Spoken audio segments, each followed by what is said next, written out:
Forged secretly in mortuary archaeology's hottest furnace, it's Archaeodeath. So welcome everybody to my Archaeodeath Wednesday Live. Let me introduce myself. I'm Professor Howard Williams and I'm a Professor of Archaeology who has expertise in mortuary archaeology, the archaeology of death, burial and commemoration, as well as the early Middle Ages. And I do these Wednesday Lives to share my perspectives on specific issues that are current, new research that's out, and to have discussions with fellow archaeologists and others. And I am talking to you this evening about a hot topic, a first, a phenomenon that's happened in the world of archaeology that hasn't happened before, that an archaeologist has finally made it onto the august heights of podcast fandom. An archaeologist has made their way onto the Joe Rogan Experience, but only so that they can counter and debate with renowned pseudoarchaeologist Graham Hancock. And so I want to explain my take on this moment, what it means, and what I thought of the show, what I thought of the Joe Rogan Experience, episode 2136, I think it was, some ridiculously large number. There's taken over 2,000 episodes before an archaeologist has appeared on Joe Rogan, as opposed to many pseudo-archaeologists and fantasists. And to say, where does this leave us? What did I think of the show? And what do I think? Where do I think it's actually going? So that's what I want to do in this live. I want to give you my review of the Joe Rogan Experience episode, in which Dr Flint Dibble debates Graham Hancock, and then reflect on where this leaves us as a discipline and our relationship with pseudo-archaeology. Now, I want to be honest that I have not dedicated my career to combating pseudo-archaeology. In other words, I have not read in detail all the many different popular books that have garnered huge amounts of money for pseudo-archaeologists who write about these things, sell books to the ill-informed and the gullible. I have not delved into those books. I have not dedicated a large amount of my time to critiquing them, because a lot of these ideas don't touch on the archaeology I study. I deal with other kinds of pseudo-archaeology that are not ancient aliens or ancient apocalypse related. Those tend to focus on the Paleolithic, Mesolithic, Neolithic, Bronze Age, and sometimes into the early Iron Age of the world, the global scene. My archaeology is particularly focused on the late Roman and early medieval Northwest European world, where there are other kinds of pseudo-archaeology at play. There are other kinds of fantasy and fiction, some of it pernicious, some of it heavily politicised, but they don't tend to be seen as part of that ancient aliens or ancient civilization narratives, right? So it's not that I'm not interested. I think these fields of pseudo-archaeology impact on all fields of archaeological theory, method and practice, but they haven't been my primary focus in my research. I'm aware of them. I've watched other archaeologists talk about them, debunk them, but they haven't been my primary focus. That's my first point. My second point is to say that when I see this kind of, the scale of popularity of pseudo-archaeology, it is both disappointing and dismal and depressing. And I noticed that I want to cut across to say that Cody Man here drew my attention to this. So credit to them for letting me know by a question that Graham Hancock and Flint Dibble debate actually happened. So thank you, Cody Man. I really appreciate that, because I can't keep up with everything going on. Where was I? So, I have paid attention to pseudo-archaeology where it affects Northwest Europe in the early Middle Ages particularly, but I haven't focused on the Graham Hancock, ancient apocalypse and, things, because it's simply not on my radar. I can't deal with all of that. But I have seen and I have commented on the ways in which archaeologists have combated and confronted this kind of approach. And I have commented in my Archaeodeath blog on a TV show in which Graham Hancock appeared, and where I saw particularly American-based archaeologists lose their shit over a TV show back in about 5 years ago, which a 4-part series which mashed up pseudoarchaeology and archaeological work, when I actually thought this was actually there were lots of germs of really good dynamics and elements within that TV show. And so I think, as I've discussed in my social media posts repeatedly, we have to think about strategies, and sometimes crusading and shouting and abusing people who have alternative and fringe ideas is simply not the way to go. Sometimes we do need a robust and tough line and in the sand about what we can and cannot say.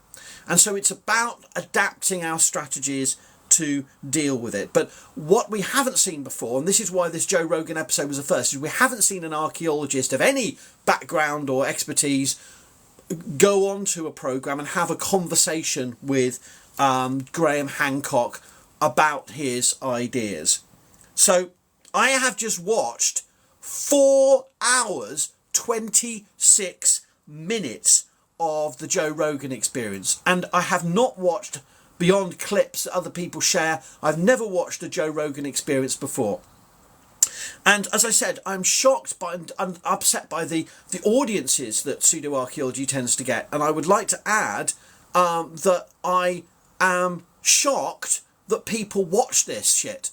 I mean, it really was absolutely dull as ditch water. All the efforts that creators, Archaeotalk has joined. Hello, Archaeotalk. And others join, and I will answer questions later, but I just want to give you my perspectives in this opening half. The efforts that archaeologists put into their videos to make them engaging and interesting, and to watch this Joe Rogan Experience episode with Graham Hancock, it was like watching paint dry.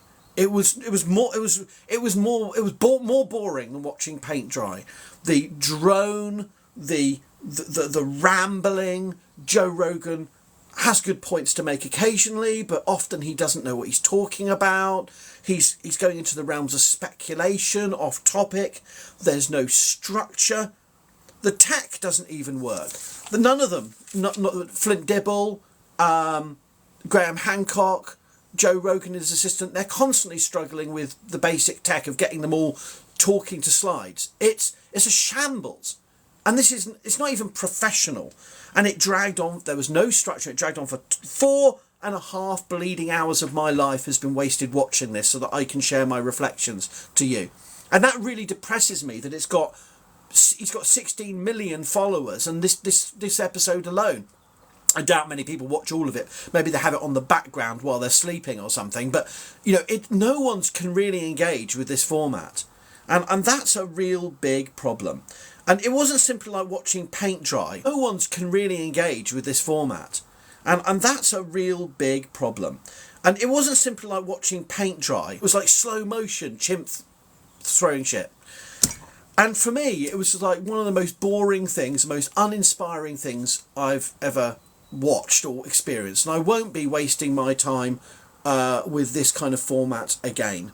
So I want to say that it's added, not only has it sucked a bit of my soul away, wasting my time on it, but also it just makes you realise the vast audience for this white guy sitting in a studio with huge microphones talking about topics that are so basic, so easy to counter, that it really saddens me to see. So I can't say I'm a fan of podcasts at all, and I know there are podcaster creators in my comments. I know Digging Up Ancient Aliens is here, and if they want to join at any point, that would be wonderful. But from my point of view, this is not a format I personally enjoy listening to. So I sacrificed something to watch this. I really did. And I don't think I'll be repeating a 4.5 hour podcast view through ever again in my life, if I can help it. I'm happy. I watched the extended editions of Lord of the Rings. I've watched the extended edition of the The Hobbit.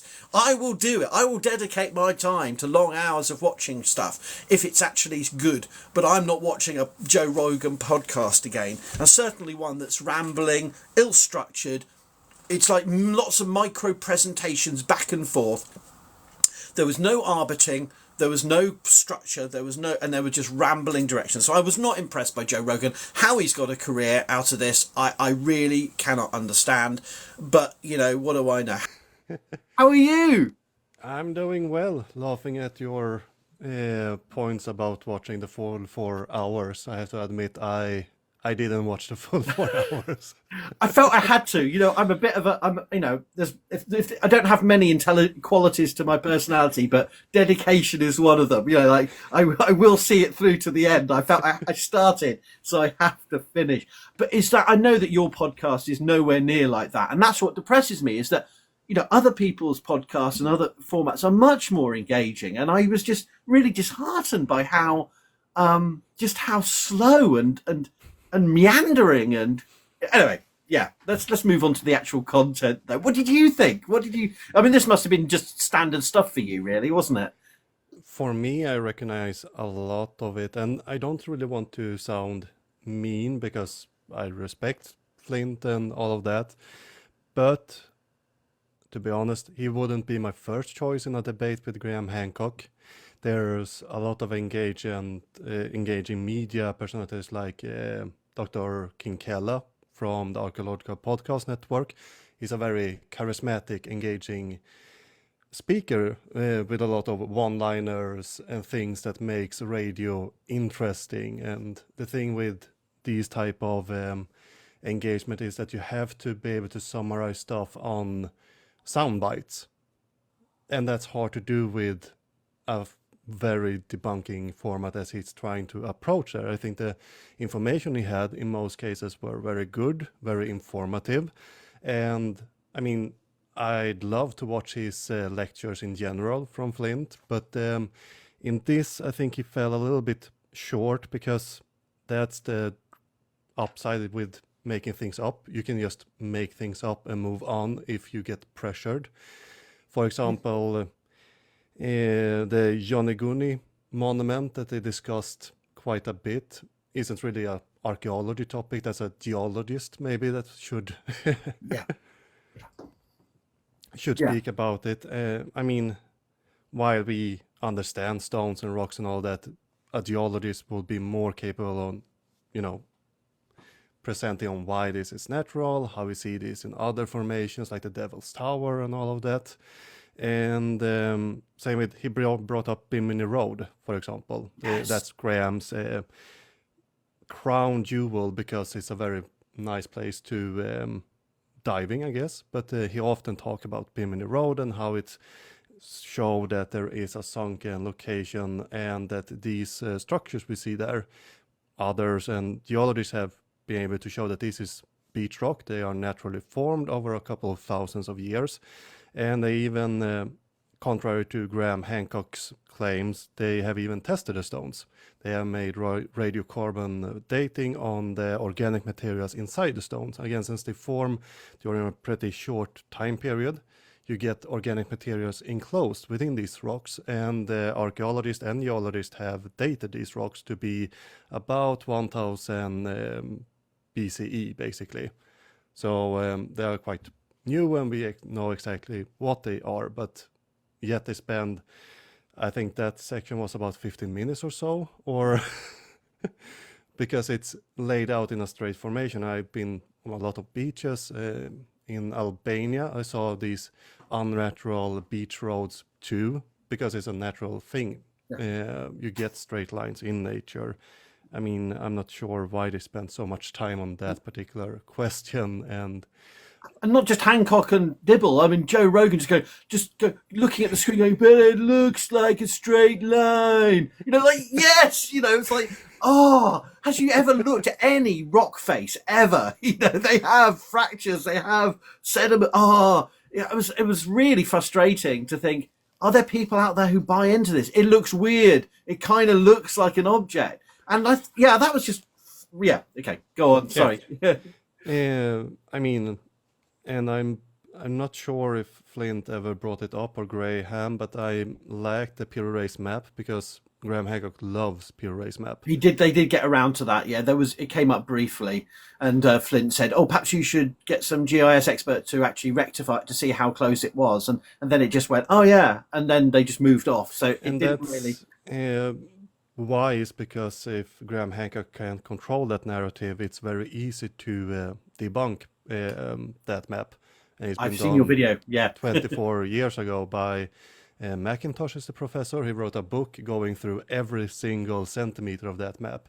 And you have the translation on the left-hand side of the map showing his sources. And especially when he comes to Bimini Road, Graham Hancock claims, for example, the island of Bimini is represented, but then he pointed to the island of Hispaniola, that's depicted as the island of Japan, because that's where that's where they first thought they had landed when they arrived to the Americas. But yeah, so it's a very easy thing to debunk if you know what you're talking about. And there I think Flint didn't really read up. Same with when it came into the discussion if Graham Hancock is racist, or that his writing is problematic and racist. There was a lot of things that he missed out that he could bring up and should have brought up and maybe read up on. For example, he has written some very problematic books with Robert Bauwal that he brought up in the episode. One is called, I have it in my notes here, The Master Game, or also known as The Talisman, Secret Cities, Secret Faith.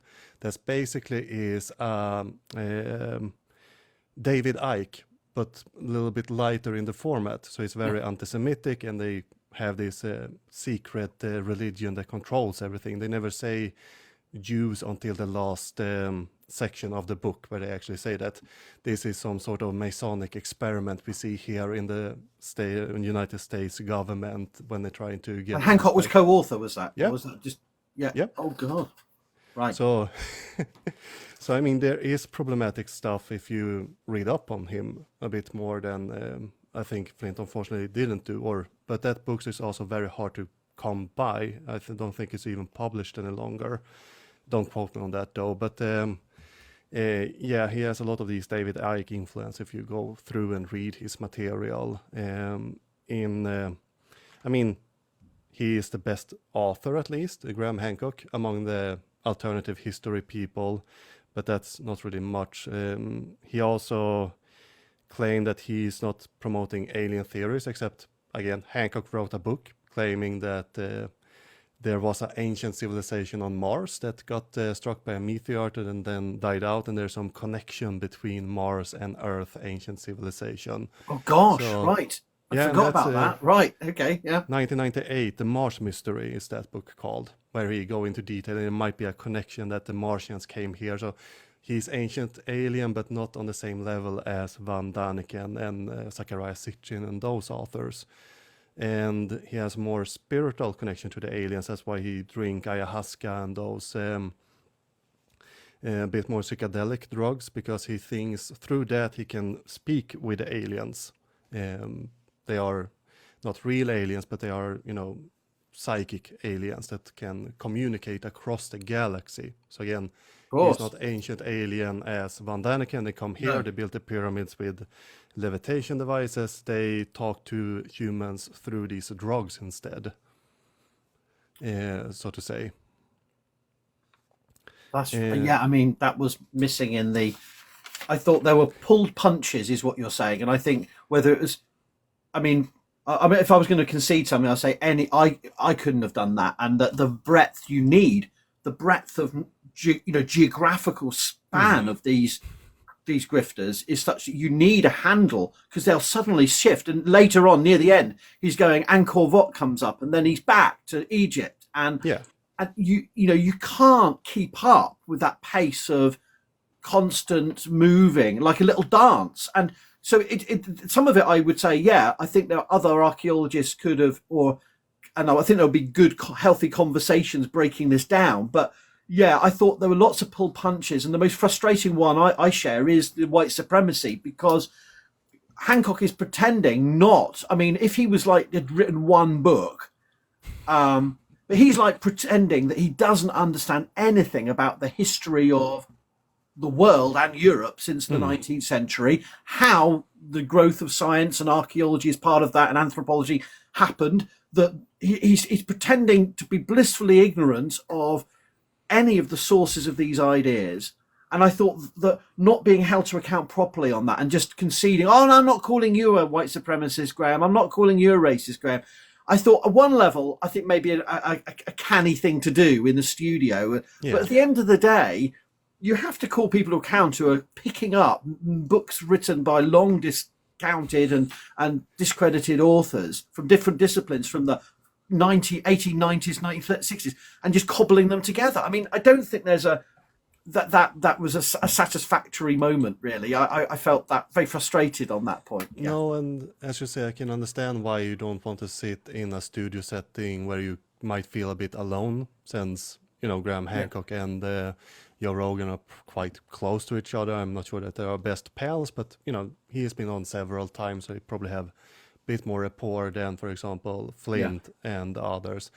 But while he might not be a racist, that he goes out marching in the streets with one arm up and all that, that's not the point. The point is what he writes leads down racial radical slippery slope. You start with Graham Hancock, and then all of a sudden you are in the alt-right milieu that we have seen. And even if he doesn't promote racist idea, he does that in the sense that the sources that we use and the language he uses when quoting these sources are inherently racist, nationalistic, and problematic.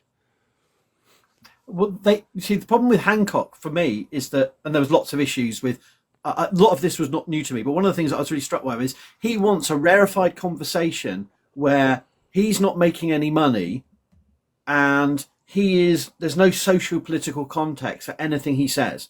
He wants to be in this world where it's a white guy striding around the landscape, exploring the world, listening to the locals, thanks to his wife being able to speak the Tamil languages. He has that insider knowledge through, you know, risking his life. Always, about 15 times he said about the personal dedication, the personal risk. You know, the dives he's done, he's put his life at risk. His wife put herself at risk getting in a helicopter to take a photograph of the Sphinx. Apparently that puts her life at risk, going in a helicopter. You know, I mean, but that level, it's that personal, he wants that journey, but he won't, there's no responsibility, there's no context for him. He wants to be able to sit there as a, you know, without any self-critical reflection. So I generally think he is surprised, whether you call it ignorance, arrogance. I think he generally doesn't think there is a world out there reading his books, giving him the money. And he says at one point, I never ask for grants, only those generous people who buy my books, as if they care about his person. It's bizarre, sort of. It's like rock star. It's like someone who's never, you know, it's this kind of, when The Rock and Oprah, you know, said, oh, give your money to help people in Hawaii. You know, we're not, but you can. It's that kind of disconnect from reality type scenario where he's happy to say, oh, archaeologists have got agendas because they've got their positions, but he doesn't seem to have any self-criticism of his socio-political, economic context. And that was a real shock. But, you know, also, he generally has internalized that. He doesn't see himself as accountable for anything he does. And Joe Rogan brought that up himself when Flint Dibble was doing can I show you some quotes of the people that support your views, Graham? And Joe went, no, we're not doing that because they're just people. If you say anything in the public, people will respond. They're just people. Like they're the grunts, the minions. Their views are not my problem. Right. And at one level, I think there's a valid point there that, you know, Graham Hancock isn't responsible for every crazy on the planet. But if you are producing best-selling books and this is feeding a particular narrative, surely you have to answer to that. If you realize your music or your theatre performances or your stage plays or whatever are only appealing to a particular demographic, at some point you have to say, maybe there's something in what I'm doing that's a bit off. Why is it only white guys turn up to my political events, or whatever, or my lecture tours or whatever it may be. I don't know. It is absolutely. I will not be held to account. I will not be put in context. I am floating free as an independent white guy. There's probably a better phrase for it, but you know what I'm getting at. It's that sort of. Yeah, that really got exactly. Yeah. He wants to be that his view are supposed to be viewed in a vacuum, and since he's just asking questions, he can't really be criticized for it. Yeah, kind of thing, and that's why it would have been interesting with another or additional people in the archaeology camp, because there's a lot of archaeologists that still risk their lives. I remember again Dr. Kinkella, who told on his show how he when he was studying one of the what's it called, kind of lost the word for it, one of the sacred ponds in down in Guatemala. I'm blanking completely on the name, but the Maya ponds, how he slept in the jungle, and one night he heard jaguars roaming past his sleeping bag. There's a lot of interesting stories that archaeologists still can tell, because we put ourselves in strange places all the time. So, but he wants that too, but Graham Hancock don't want to put in the work and effort. I wandered into a animal pen that I thought was empty, but had 10 bulls in it, and never ran so quick in my life. So, The worst I've had is accidentally wandering into a field with a Swedish ram in it. And I was looking for a Bronze Age cemetery in Öland. And then I felt, oh, it's not just a big sheep, it's a ram. We had a confrontation. But anyway, this is true. And he wants this idea. He wants to be seen as an academic. He wants to be seen as an adventurer. And he talks about scientific expeditions, exploring. If you've experienced the site, he says to Flint Dibble at one point, well, have you been to the site? Well, I've been there. I've been there. I saw that. Goes, what's that got to do with it? And he also talks about, when he's reading the scientific papers, he wants to be a scientist. He's relying on all this stuff, and he talks about how he reads it in depth, rigorously. I've read it all. He speaks his truth. And that's the other thing, is like, so if someone has a crazy idea, and I just go, well, that's my truth. And it reminded me very much of the Vikingo, the Norseman TV show, comedy TV show, where he's always going, well, that's my truth, So really and that's kind of his thing that he claims to have read a lot. I don't think he wants to be academic in that sense, or he has shifted sense. But Jeb Card put out a good article showing his Graham Hancock's how he don't want to be viewed as academics, or criticize him as being a wannabe academic or wannabe archaeologist. Might miss the point, but there's a different discussion. But as you say, he is quite selective with his sources. He claimed to read stuff, but if you remember the Quetzalcoatl discussion they had, he brings up David Carrasco, who argues that Montezuma and Aztec fell because they had this idea of Quetzalcoatl coming back, but modern scholars have shown that this is a after fabrication by the Spanish conquistadors. So he bring up David Corazon still held this belief, and you also have H. Nicholson that also promoting this idea, and John Paul is a third author that still promotes this idea. But then you have all the other scholars that have started to point out that this isn't really the real history of it, leaving out Restall, Lockhart, Gespear, Townsend, Breakheart, Smith, Growlish, and there's a lot more on that who actually put in the research, put down the work, but they don't promote his idea. So he don't mention these authors because, well, he likes to cherry pick data that confirms his preferred narrative, as many of these alternative historians do, so to say. Perhaps the best bit of Flint Dibble's contribution was the fact that he had video clips from indigenous archaeologists saying some of that. So it wasn't just him, but, that was probably the most effective bit. And Hancock didn't have anything to respond on that, because it was just like he had the rug pulled from under him. But I think it's difficult in a 4 hours, 26-minute, discussion to expect any individual academic to respond to that. I mean, just to those that joined late, I was saying that, if I gave an hour lecture in that style, the students would be, literally throwing things at me, or they'll probably have all crept out while I was just droning on. But the fact that there's an audience for this kind of dry, unstructured, rambling conversation. Can you get this thing up on screen? I can't believe it. It's so almost celebrating their ineptitude with technology. I mean, all of them, Flint included, to be frank. I thought they were all just a bit, all over the show with the tech and everything. But I mean, the one thing I wanted to ask you about was, do you think this was do you think this is a big moment? I mean, Hancock seemed to think himself it was a big moment, because he said, in 30 years, this is the first time anyone's debated me. And he did, at the end, there's a good section of concessionary. Why must you always attack me? Can't we just sit down and have a meeting of minds? Can't you just entertain their other views? But he doesn't want other views. He wants his view. And so there's that contradiction. So I don't know. Do you feel, and that wasn't challenged really. So what's your take on this? Is there a meeting of minds? Is there conciliatory, more informed dialogue to be had? Or is he just wanting space to be taken seriously and to be taken legitimately as, I don't know. Yeah, I mean, he's leaving out that he debated Havas previously. So, I mean, there's other who have agreed to debate him, but he don't really like okay. it.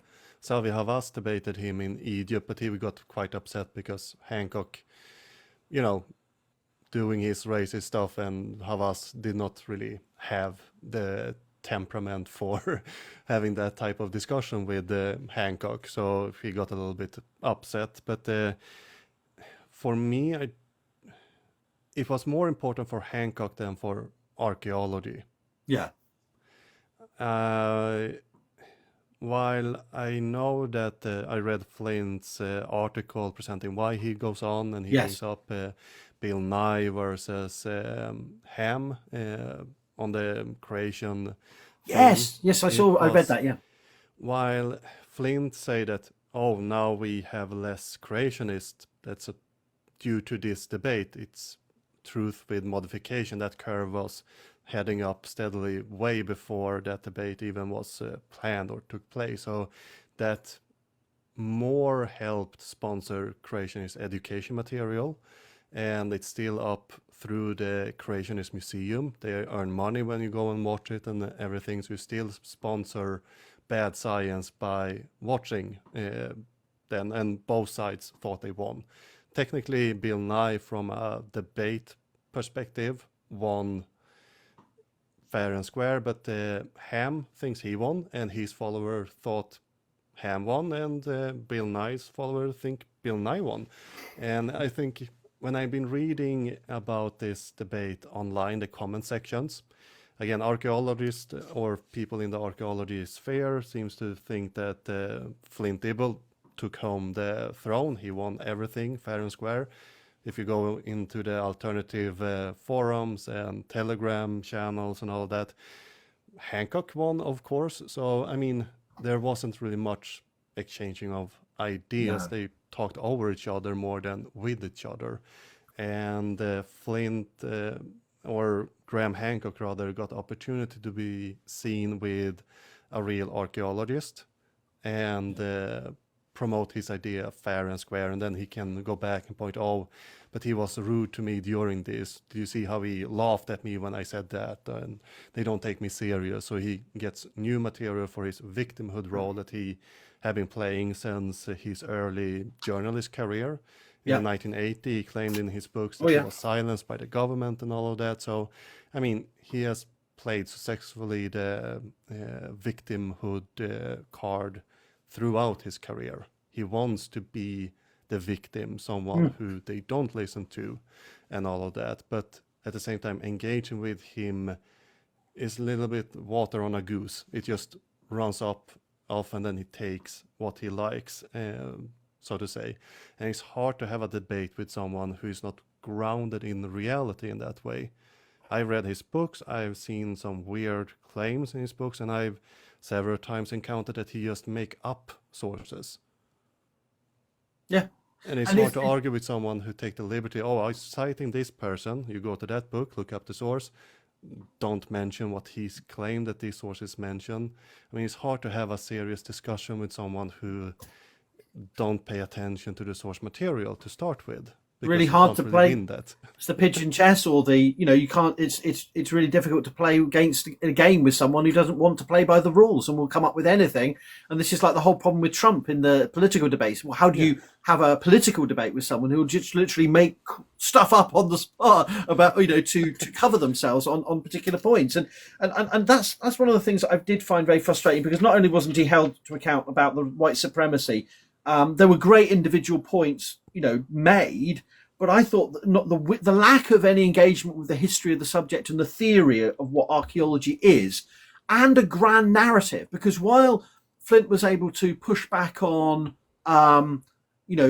really good points about the dating of the origins of agriculture, what Flint lacks, and this is something I'm only at my stage of my career only starting to get, is that grand ability to just synthesize a big point. Like I'm not the best at it, but I'm getting there. But that, and of course, this was thousands of years after the Younger Dryas, and we've got to remember that this was going on, and we've got and really charismatically pull an alternative, positive narrative of what archaeology is showing us, and that didn't come out because Flint's approach was all about empirical. No, but the data shows, and really that fulfills a stereotype of archaeology that we are just interested in. But no, you've got the wrong color of potsherd. Or, oh no, there's a few extra sites. It's big data. It's complicated. And I do this myself. I'm guilty of this too. But I'm just saying that in that venue, the onus is on a big name archaeologist, really, and it's unfair on someone like Flint, I think, to take on this, because you need a big Renfrew-like figure to go, no, what we've got to understand is this is, and to really sell back a big story of what's going on. And I don't think I could do that. I'm not saying Flint's failing I couldn't do it, but I think it's a really tough thing to do, and I think it really needed that for that venue, for that level of audience. There needed to be some big sound bites of the story of Flint said all the key points about the diversity, complexity of early societies and climate change and so on, but I just felt it lacked that that this is the big story, the dawn of civilization type narrative, because that's the kind of narrative that they will get. They want that. Rogan wants that.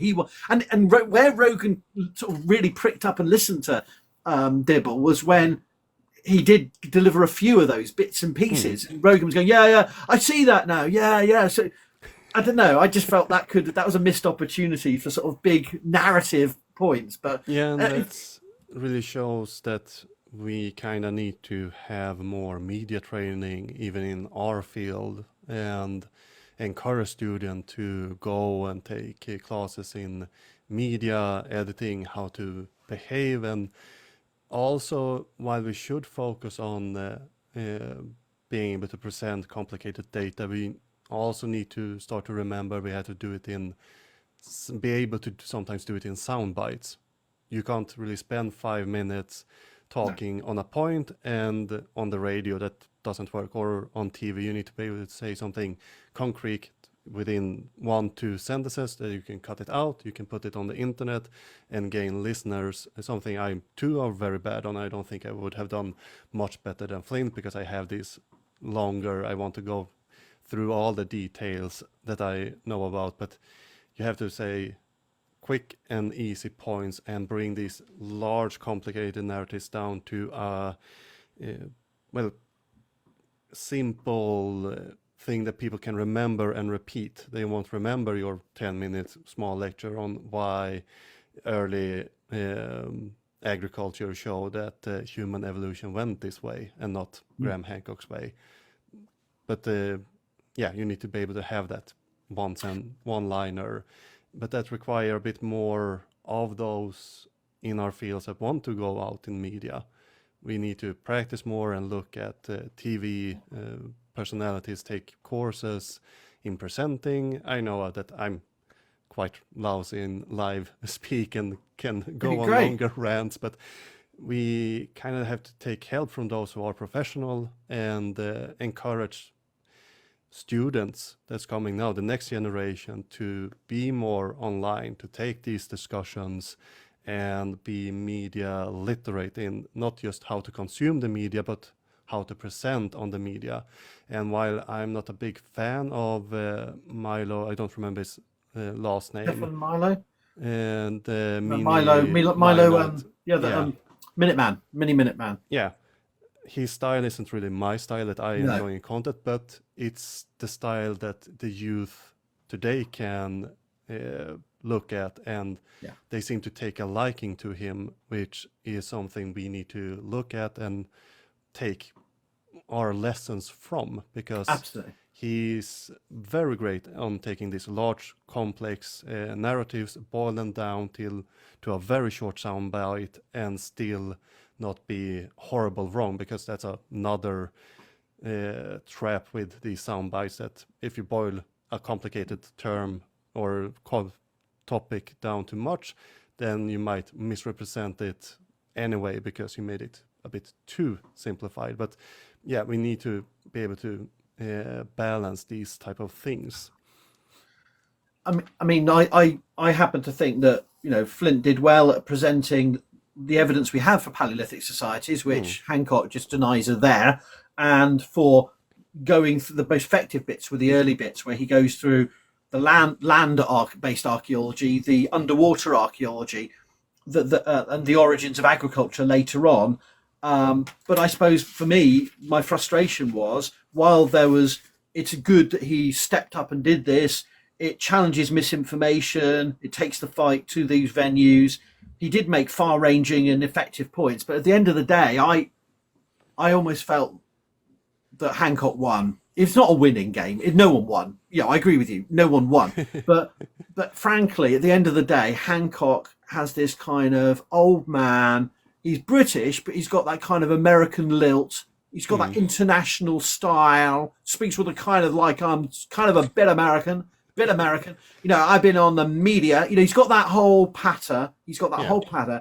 And he's not dressing up. Whereas, I don't know Flint. I've never really engaged with him at all on social media, but he did come across as, and a lot of the comments reflected this. People were just commenting on him as a bit of a stereotype of a sidekick from various TV shows. And I'm not trying to be personal about his appearance, his accent. I have every respect for him as a professional academic, but I think in that venue, people are going to fixate on that kind of things in the same way that they'd fixate on my appearance or your appearance. We needed someone who was perhaps not fitting into, and I know I fit into various stereotypes of an archaeologist, I don't want to comment on you, but you know what I'm getting at is that perhaps we needed someone who was just not going to be immediately put in a box as, here's another that's guy. An archaeologist, a bit more younger, like American archaeologists would have been better. I agree with you there. He came off as quite, me and Dr. Kinkella had a quite interesting discussion, must have been 2 years ago, 1 year, where we discussed who would we want to see debating Graham Hancock, because he had, challenge hopes from, I think he's from Kansas University, but challenge hopes have been quite critic of Hancock for a very long time, and that Graham Hancock doesn't like, but he don't want to debate. So we discussed who would we want to see, and what we did agree on is that we don't want someone who looks stereotypical archaeologist and talk about the data. Something a bit more bigger, so to say. Yeah, exactly. And I think I think we, as a discipline, we do fulfilled a lot of popular expectations in not necessarily a positive way following that, because I did end up feeling, without getting personal, that we end up with a situation where we are seen as elitist, it's in the family business. That kept coming up again and again. You know, most of the archaeologists I know are first generation or, in the British sense, working class. You know, I think that wasn't reflected, and I think, you know, it is. You know, we do need to think about moving forward. I mean, I don't know whether, in the grander scheme of things, this matters at all. And I did think, but I did think it was good at the very end that Flint and Graham agreed on the value of university education in archaeology in the face of cuts.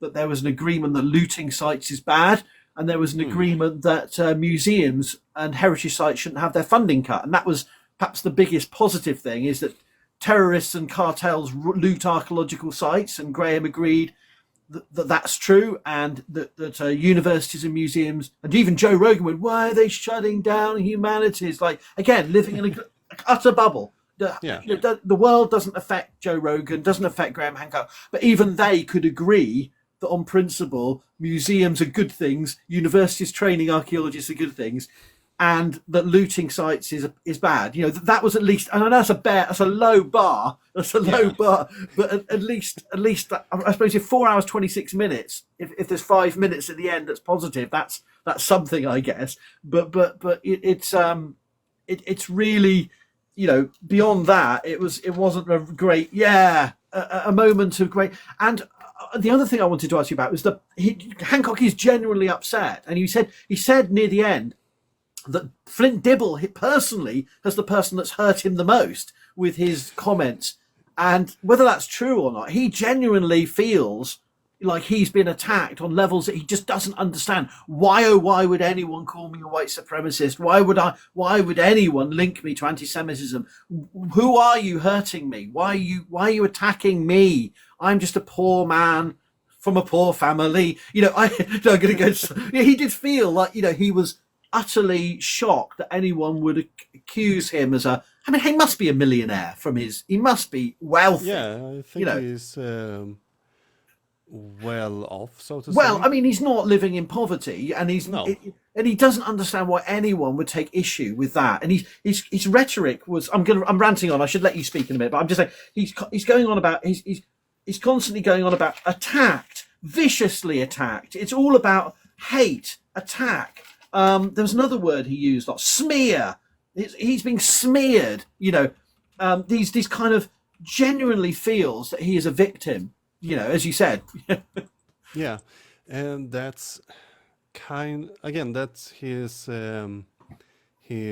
preferred way of getting attention, playing the victim, because he knows exactly why people are criticizing him. And he even read the stuff where people criticize him, where they specify what the issue is without attacking him. For example, we have an article from the SAA publication. It's a couple of years old now, but Jeb Card from the Florida University wrote an article named America Before as a Paranormal Charter, where he criticized Graham Hancock's then latest book, America Before, where he talked about the alternative history in the Americas.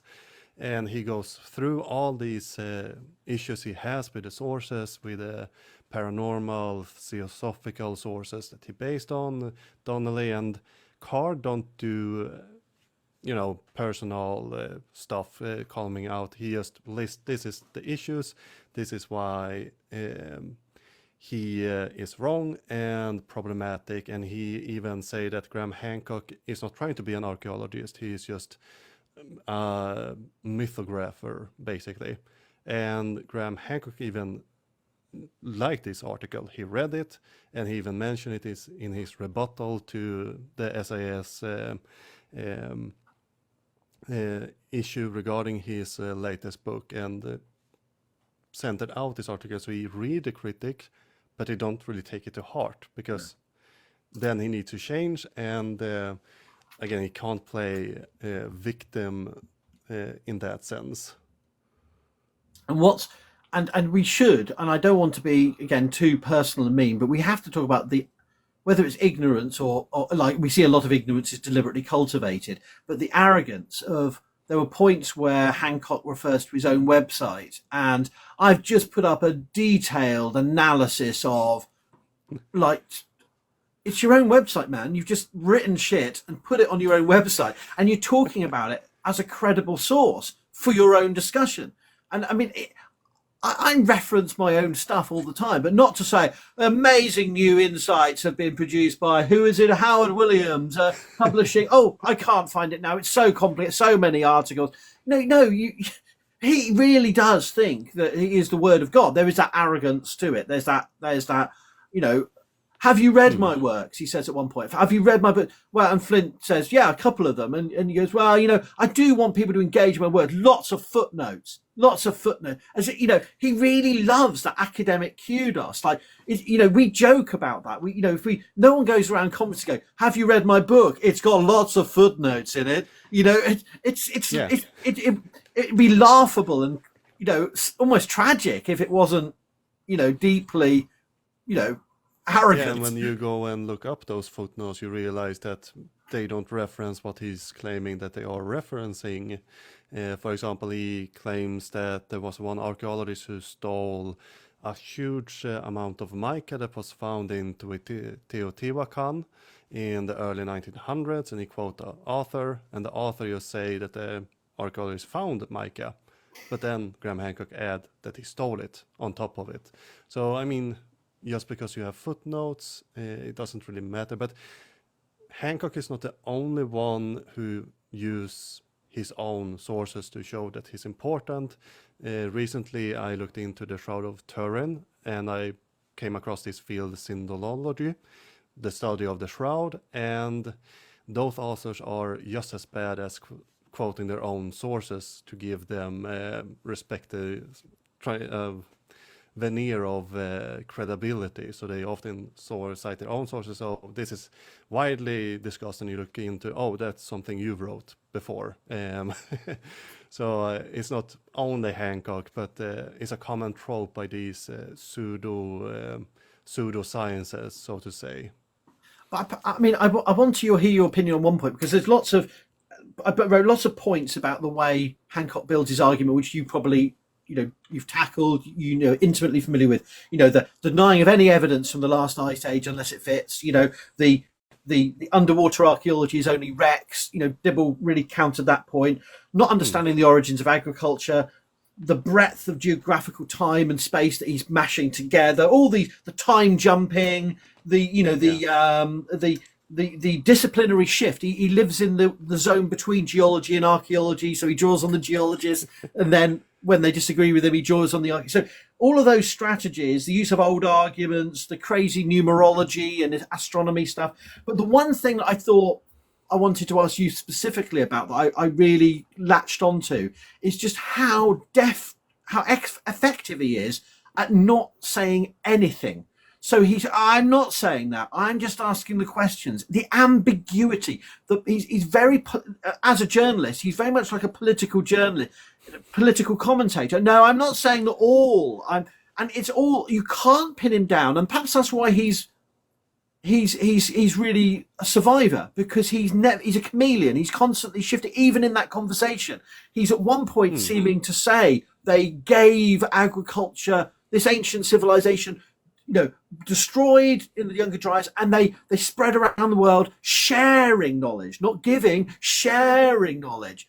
But they didn't have agriculture. They just gave the ideas that allowed agriculture. I mean, it's so vague. It's utterly meaningless. But yeah, as you say, that's something you recognize quite quickly if you start to go around the ancient alien, ancient astronaut, ancient everything sphere, because if they are too specific, you can call them out. If you're too specific, it's easy to look it up.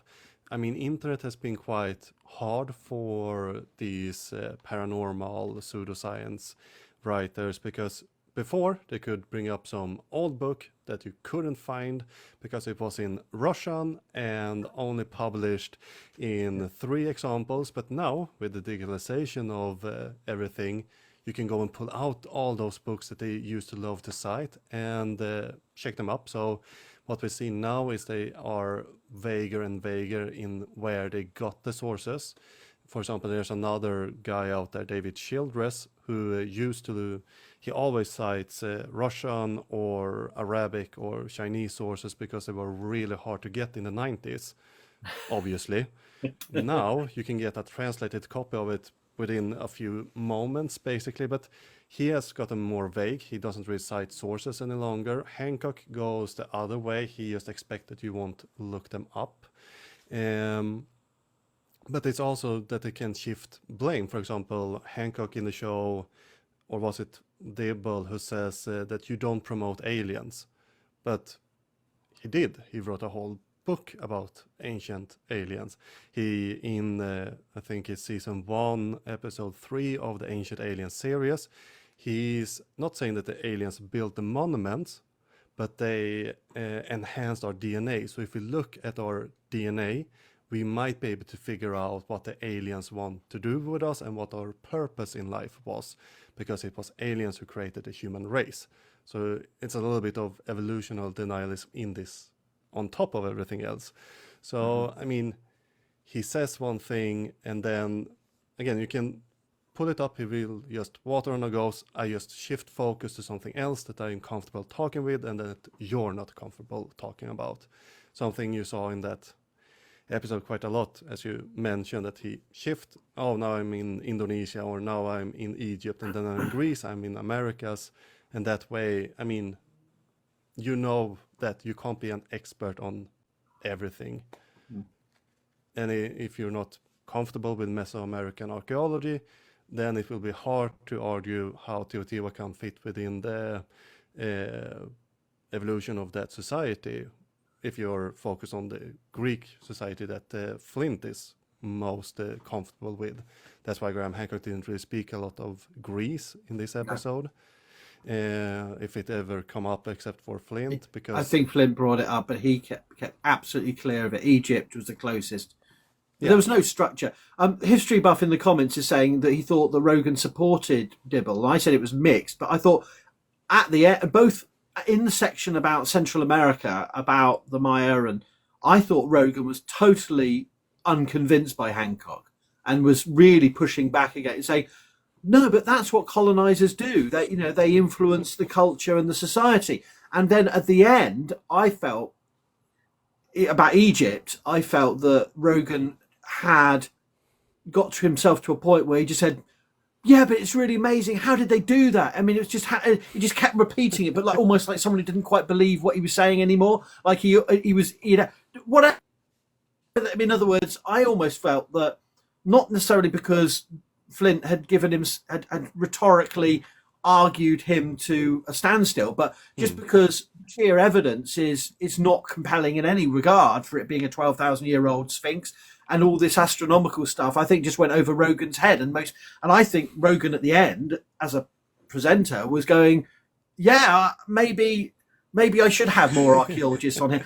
So my only hope is that maybe there's a glimmer in Rogan's brain that maybe he needs to get more archaeologists on in future. Not necessarily Flint Dibble, but or not necessarily to debate Hancock, but maybe, just maybe one episode in 2,500 or whatever it is, you could have an archaeologist on just to talk about archaeology.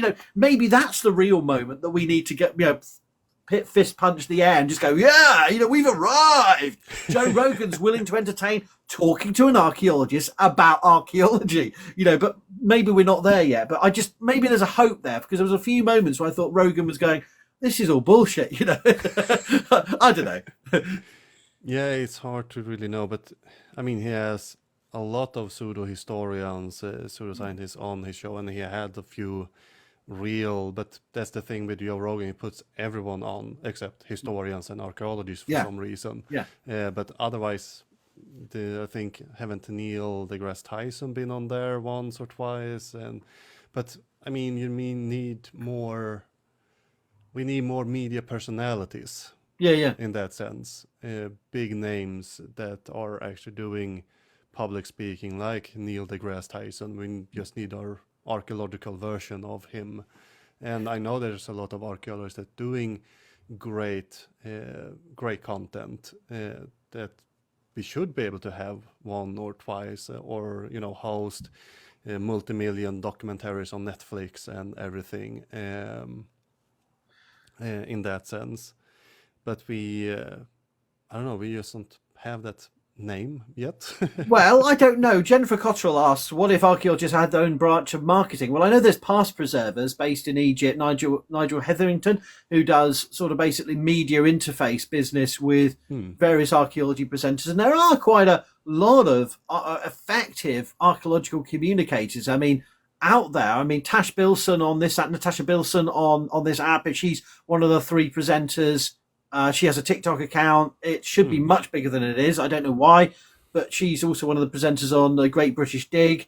There's people like Alice Roberts. There's people. There's the, there are people who do this, but it's the same old faces. And then we've got the people that have gone to have fallen into darkness, like Saruman. Like the Neil Olivers, who started off doing something good and have just ended up as conspiracy theories, anti-vaxxers, and shouting at the world on GB News. But there are still some people who haven't gone that way that we could. But it's frankly the problem with someone like Flint, I fear, is that he's now going to be the go-to person for everything. And that's no disrespect to him, but none of us should be. I shouldn't be the go-to person. It should be a shared responsibility that good communicators should step up when they can to do these things. So hopefully, I hope he doesn't get too much flack for it. And but to be honest, it should be about other people now. It should be Hancock can bye Hancock. Let's not talk about him anymore. I feel just that we did that. But it'd be good if there were some more of these high profile venues where others, younger communicators would be given a venue. I don't know. Maybe I'm naive.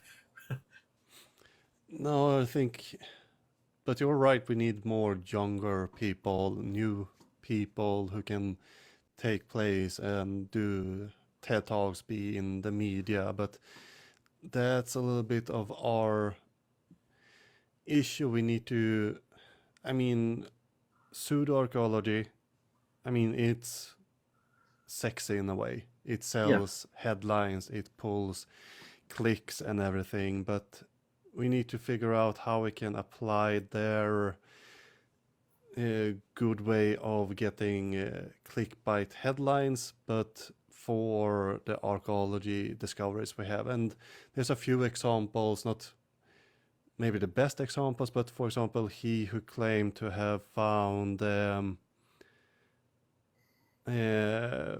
famous Viking Jomsborg in Poland.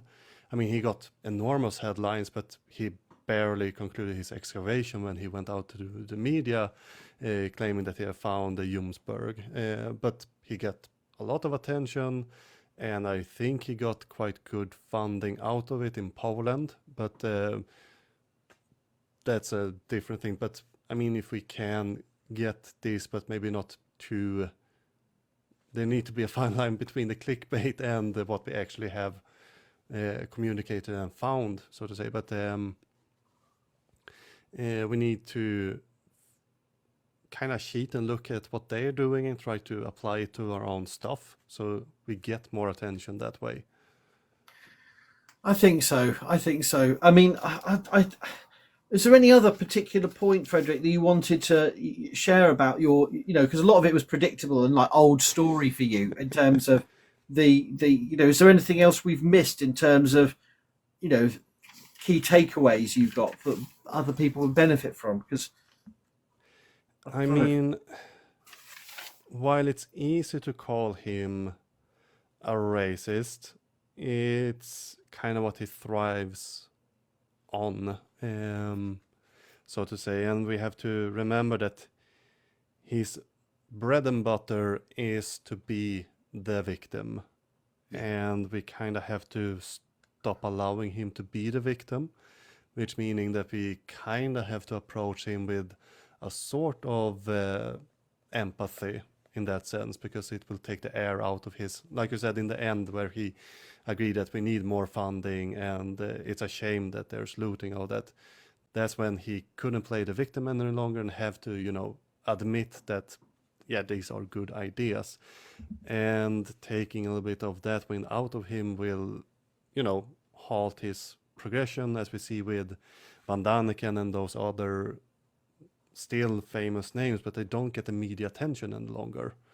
Tsoukalos is famous from his hair and appearance of ancient aliens, but he don't get headlines anymore. It's rare you see him in the newspaper. Same with Van Daniken. He was big before, but now he's, you know, disappearing into the periphery somewhere. If you want, you can go on a vacation with Van Daniken for like $10,000. Oh, really? Egypt and get a guided tour with him several days. I have this idea that we should just book him full with archaeology, so just pester him for a week, but and watch him cry as I did. I mean, yes, there's the abuse of, there's two sides to it. So there's the abuse of Hancock, and we've got to be careful about where and how we frame that. And I'm going to another point, but I did want to say, I recognize there were multiple points in his narrative where, frankly, what he was saying was just overtly racist. He was going on about the Olmec heads. Oh, yeah, they look Polynesian. They look African. You know, that is, you know, and you know, if Flint, I'm not blaming him, but I'm saying, if you wanted a break, a moment where you say, look, Graham, you say you're really upset about being called a white supremacist, and here you are looking at some sculptures, and I mean, Flint did say, "Oh, they're Olmec," you know, but at the end of the day, there were overt moments. But I do take on board your point that, you know, calling people the names and labels can backfire and just lead to sympathy and support for them. But then there's the other side, the big archaeology. Now, whether by design or by, he didn't understand. He read out a tweet by Flint Dibble using big archaeology in quotes, obviously in sarcasm. And Hancock generally seemed to not understand that was a parody. And says, well, you seem to be admitting there's a big archaeology here. And, you know, was that a moment of stupidity, or was that a feigned faux? Oh, look, but either way, it was, you know, this idea of a big archaeology. Look at the many victims of the they won't listen. They're closed-minded. They will attack anyone viciously. You know, it's this idea. Do you think there's any truth in that? Because Flint seemed to concede there are arseholes in every field. You know, but I mean, what's your take on that? But he is referring to oh, I'm so bad at American archaeology. What was it called? Those arrowheads in America. Clovis Point? Yeah, the Clovis Point, and it kind of was, you know, a certain group of people who try to keep down new information or dismiss it as inaccurate. But the Clovis Point haven't been a thing in archaeology for 30 years in that sense that he described it. And same with the decryption of the Mayan language. You have this Thompson guy that kind of trying to keep the new ideas out because he felt he was the right person and his ideas were the big ideas. He was the expert, and we have had these very specialized experts in our field in the past. It's not really the same today, but I mean, that was kind of what Graham Hancock criticizing, but he's criticizing that's a thing that isn't in the same way any longer. So archaeology did struggle for some time that we had these people up there that were talking down to new discoveries because they felt threatened in their work.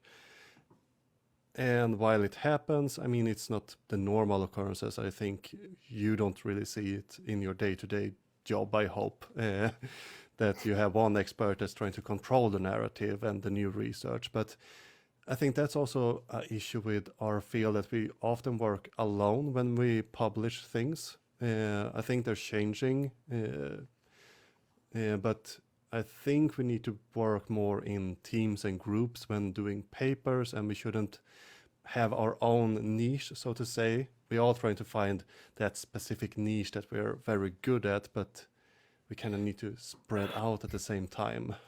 Well, I have a different answer to that myself. I don't know if I should go into it here, but I have experienced various different problems outside of the archaeology discipline with other cognate fields, but also I do perceive, perhaps because I am British, I see a difference between Scandinavian archaeology, German archaeology, French, and British and American and Canadian archaeology. And I think I'm not saying there's the same problem, but there are national or regional cliques that do act in very defensive and dismissive ways to those from outside. And I think, at least from a British perspective, I know that we're seen as horrible and rude to everyone else, but I always think that the US Canadian academic dynamic can be really quite vicious at times. And again, that's my perspective, because maybe maybe they think the same about British archaeology, but I've certainly encountered, some very strong, and I've heard of other people experiencing very strong personalized attacks on the regular in early medieval archaeology and medieval studies more broadly. But I don't think it's ever concerted like the witch hunt, the crusade. We do reserve that for external, forces, I tend to think. I don't know, but certainly I think if it serves his purpose. It serves his purpose. It has for 30 years. He may have been genuinely upset at various points, but honestly, can he hardly, I don't know. I don't know. Has he really tried to go into an archaeological conference? Has anyone invited him? I don't know. We had the famous thing in Sweden where Cornelius at Kalmar invited the Bosnian pyramid dude. Do you remember that one? Or was that before your time? I think it was, or when I went to university, it was big with the Bosnian pyramids. But they don't want to be in that area because they would be too threatened. I think Hancock would maybe like it. I'm not sure if he would appear.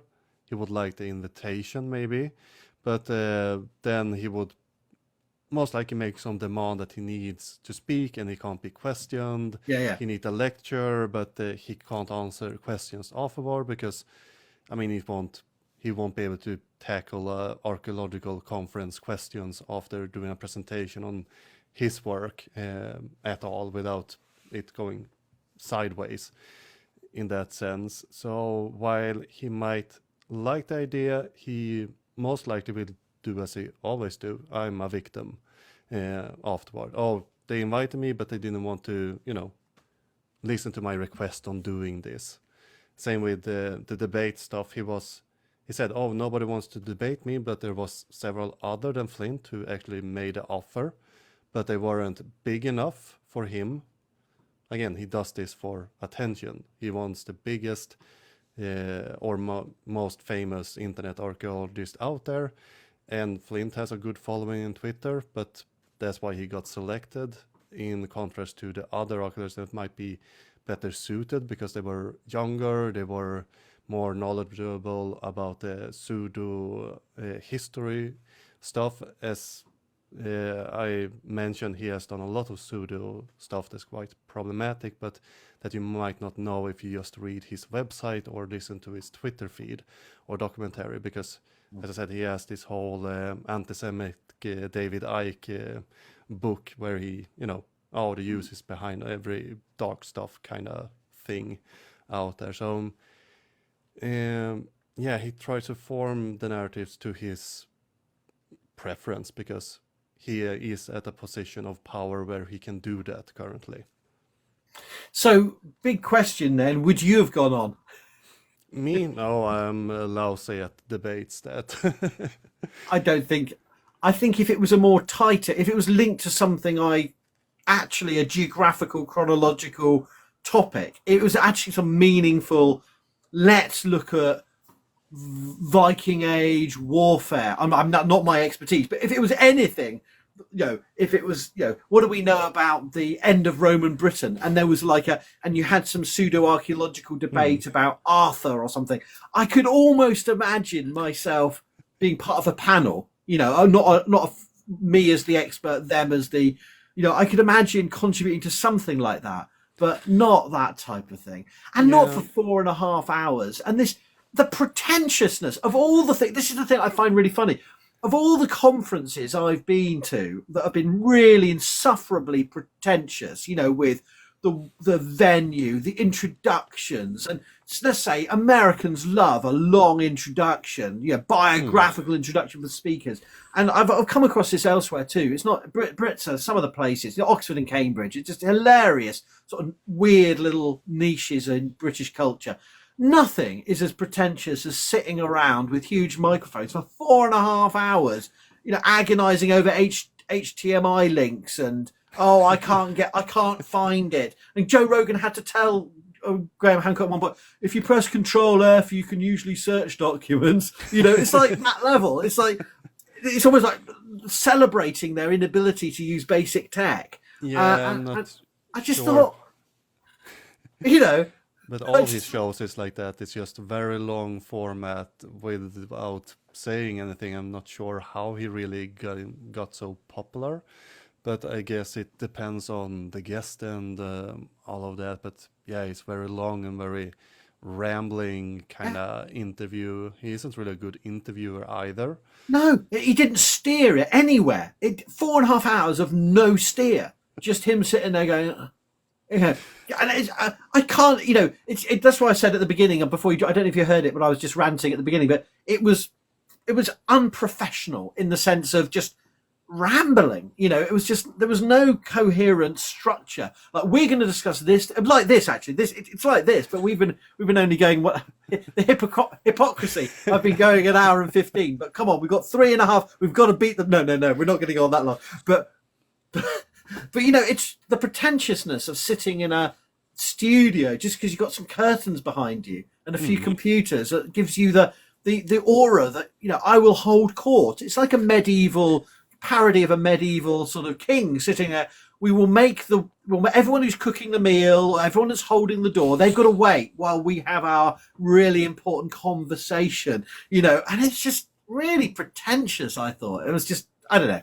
I just thought the whole, people are already mocking this, aren't they? But in 5-10 years' time, I wonder what they'll think of Joe Rogan and who watched it. Will people be saying like, I remember once I watched an entire episode, But I don't think most, except the hardcore fans, watch the whole thing, because he also put out clips. That's why I say some bouts are important, because already you have these clips of the different sections floating out there. So he makes this long and then he cut it afterwards, the best good parts. So if you fair enough. some bites, you won't really end up in the things that will be circulated in the social media that people actually will see and go and follow him for, so to say.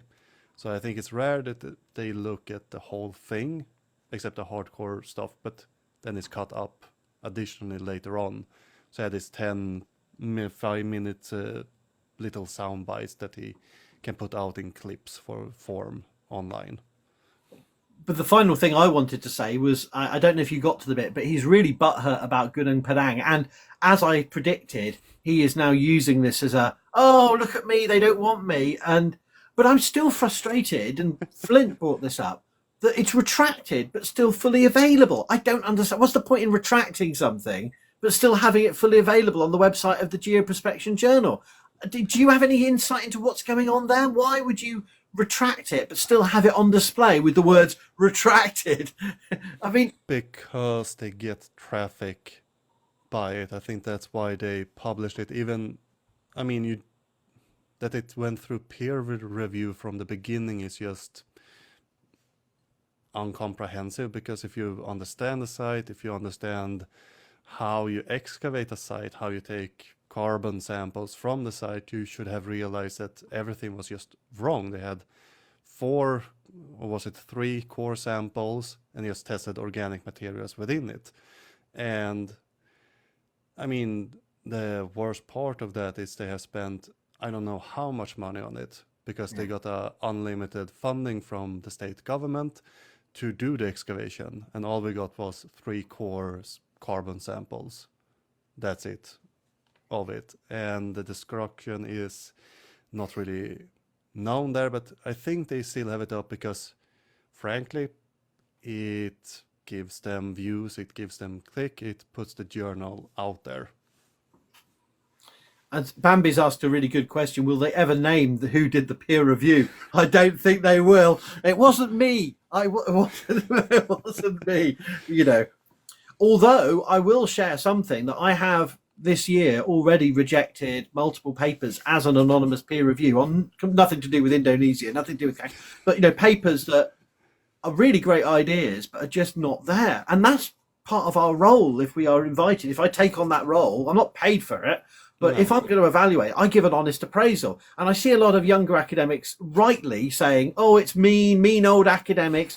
But frankly, I'd rather we were mean old academics and let the kind of bullshit that, you know, goes through that hasn't even been read. I mean, I don't think it was ever properly peer reviewed by any archaeologist. I think that's the point they make, is it's geologists did it, didn't they? They think they gave it to the wrong discipline to evaluate. But even so, you know. Yeah, but...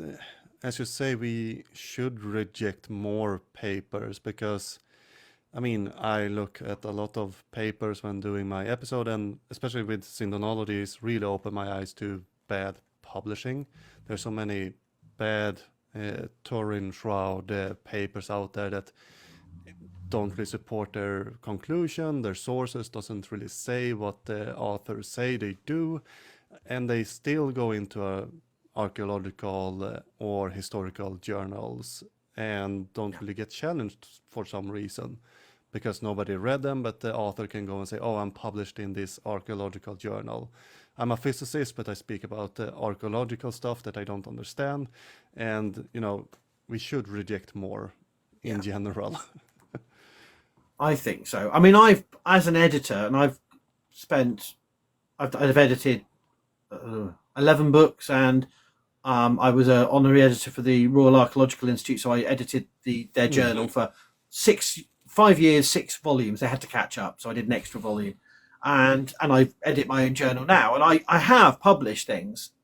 I mean, I haven't. It's not my decision alone. Not peer review.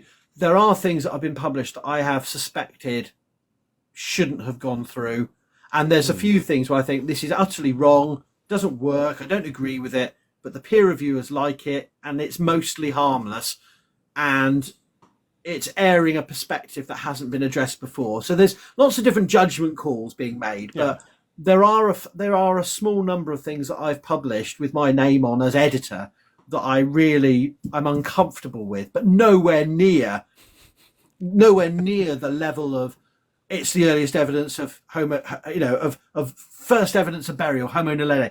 Nothing like evidence of civilization, nothing like that, guys. I'm talking about there was one case which I can't go into the details about. I don't think it's even been properly reported, where the archaeologist was afterwards prosecuted and went to jail, and there was no link to the article at all. But I sniffed around and I thought maybe, just maybe, he didn't have permission to publish the site, and he was a bit of a grifter. And so, you know, like, and I said to the journal, I said, maybe we should investigate this. And they said, we're not interested. But I think, so I don't think the evidence is wrong or the interpretation is bad, but I think it was basically picked up the work of a dead guy without any permissions and just ran with it. And it went through peer review, but I really worry about that. And I still have that on my conscience.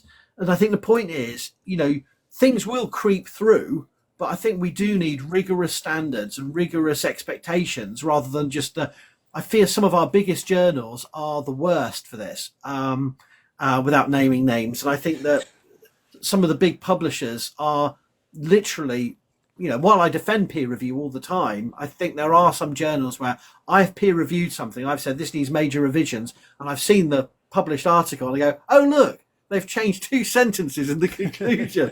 You know, and you go, I mean, it's not terrible, but it's not, they haven't engaged. The authors have just gone, yeah, whatever, we'll publish it anyway, you know.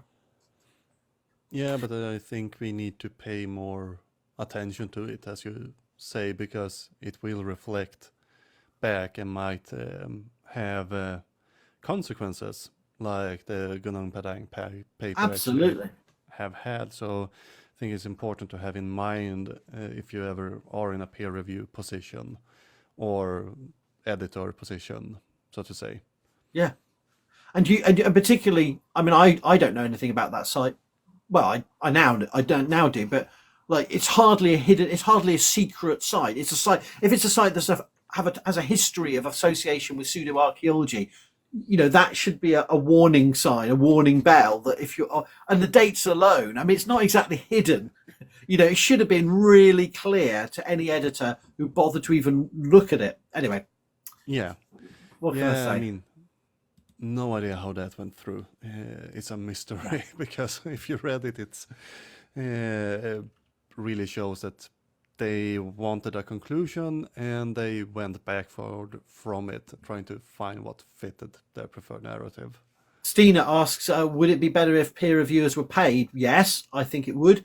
I also think it would be better if peer reviewers, while they, I think anonymous, some people say they want open review. I'm not so sure. I think protecting peer reviewers, if they're doing a job from abuse and threats, is part of the anonymity should be. But I do think that there should be some accountability. Like the journal in this case, there should be some, you know, what the heck did you do? I mean, you can't blame just the peer reviewers, because even if the peer reviewers just said, yeah, publish it, the editor should still have looked at the paper themselves, or editors, you know, and goes back to Fredrik's point about collaboration, whether it's actually research or it's editorial. If we're sharing the load, if we're actually balancing it out, then more eyes get to look at it and less mistakes should hopefully be made. I don't know. Yeah, definitely, and especially when it's newer things, we need to be quite careful in general. And I mean, I understand that you want to get result and you want attention, but while it's easy to blame the peer reviewer, we have no idea what they actually said about the Gunung Padang paper. If they reacted, if they did any changes before publishing. I mean, it might just be the publisher just trying to, get some extra sales from it. I mean, this is the big final question here that History Buff is asking, perhaps. Do we think this debate is good for history archaeology, given the popularity of Rogan, or does it make us look like a laughing stock, or is it bad for us to be seen in association with these pseudo-archaeologists? What do you think, Fredrik? I mean, I question how big effect it will have, because if we look at the demographic of Joe Rogan's audience, it's what I saw, like 80% conservative men in the US, and they aren't really keen on maybe getting, the more progressive archaeological reports that we promoting. I know that my show up somewhere in the end on some go out. It did. You got recommended twice for your podcast and for your YouTube. Yeah. So, I mean, I haven't seen much from that, but I mean, it's recent. I'm not sure if everybody get to the end either, but I mean, I think for Flint, it will be good for him. I think he will get more attention, better or worse. But in general, I think we don't see much change from that specific audience because they are not the target audience that you and me engage with, for example. I don't think they would go and listen to my stuff because I will be too progressive for their values and views. What it might help is they get names out to people who struggle with family members who have these views. That might be a resource for someone. But other than that, I'm unsure. I don't think it was the worst thing that's happened to archaeology. I don't think it will be the greatest thing either. I mean, I think it's good for Flint, and I think he will get more attention forward from it, which he's a good researcher, So that's not bad inherently, but I think that will be the main result after this. And maybe I can exploit this by setting this as a essay question for my students next year in public archaeology, and they have to watch all 4 hours, 26 minutes. I did it, so I'm going to make them do it. But no, seriously, it's been great talking, and I need to go and eat and sleep, but and I'm sure you have similar things to do. But I really appreciate it. At short notice too, Fredrik, and I'm sorry I didn't get my act together. I didn't know about this until yesterday evening. I went, oh, that debate's finally happened, because I knew something was going on. But yeah, I should have expected, since the SAA conference is this weekend, so I guess Flint was going on that anyway, but I had completely missed also that it was actually going to be this date. But yeah. But no, it was really interesting. So thank you so much for contributing, because as I've made very clear, this isn't my primary focus, but I felt both, I feel depressed and elated that I managed to get through it, and I've been aware of it, so I can draw a line under this. I was going to ask you, are you okay with me sharing this on my YouTube? And if you'd like, I can send you the copy if you want to do the same. It's up to you, of course, but I'll chat. I'll let you know, and if you don't want, go ahead with that. It's fine by me. I'm online enough. Okay, I just wanted to double check that that's okay. I don't think I've said anything too terrible this time, so it should be fine. Well, I'll tell you what, I'll send you the link, unlisted, and you can make a judgment if you want anything edited out. It should be fine. Otherwise, they send the email to you. Yeah, exactly. Blame me. Always blame me. Well, thank you, Fredrik, and thank you, audience, for your great questions, your patience. We've had over 40 people here at various points, which is really quite a healthy little community. And just see you next Wednesday. I don't know what I'm going to talk about next week. I don't know, but who knows? It's the mystery of archaeology, the unseen, unknown world. It's a black hole, as Hancock would say. Who knows what was there? But I know they were there. And Maybe but seriously, next week we'll talk about something different. But thanks again, Fredrik, and thanks again, audience, and have a good evening. Yeah, take care. Follow ArchaeoDeath on WordPress, or you'll never learn.